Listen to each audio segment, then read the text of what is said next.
ప్రభునందు ప్రియులారా, వాక్య ప్రేమికులారా, ప్రభు అయిన దేవుని పేరట వందనాలు తెలియచేస్తున్నాం. దైవ గ్రంథంలో నుండి ఎన్నో అమూల్యమైన సత్యాలు నేర్చుకుంటున్నాం.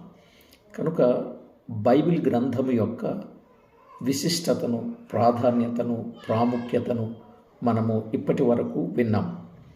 మరి ఈ దినం మనం బైబిల్ గ్రంథములోని ప్రభు యొక్క ప్రభావాన్ని గుర్చిన సంగతిని తేటగా విందాం. 1, యేసుక్రీస్తు నిజదేవుడని నిరూపించే గ్రంథం. 2, యేసుక్రీస్తు నిర్దోషి అని నిర్ధారించే గ్రంథం బైబిల్. యేసుక్రీస్తు నిబంధనలకు నిలువెత్తు నిదర్శనం బైబిల్ గ్రంథం. 4, యేసుక్రీస్తు ద్వారా నీతి ఫలములను అందించు గ్రంథం బైబిల్.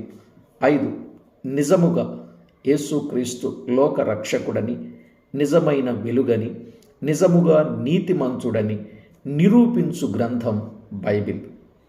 6, యేసుక్రీస్తులో ఉన్న నిజాన్ని నిర్భయముగా తెలుపు గ్రంథం.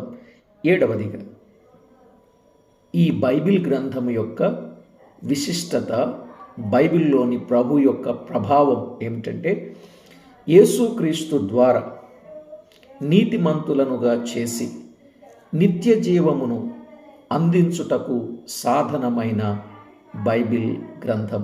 కనుక ఈ గ్రంథాన్ని బ్రతుకు దినములంతా చదివి సత్యాన్ని గ్రహించి నిత్య జీవానికి వారసులు కావాలి మీరు, మీ కుటుంబీకులని ప్రభుపక్షంగా ప్రేమతో తెలియచేస్తూ, బైబిల్ గ్రంథములోని ప్రభు యొక్క ప్రభావం ఎంత గొప్పదో మరిన్ని లేఖనాల ద్వారా మీరు నేర్చుకోవాలని ప్రభుపక్షంగా ప్రేమతో మీకు మనవి చేస్తున్నాను.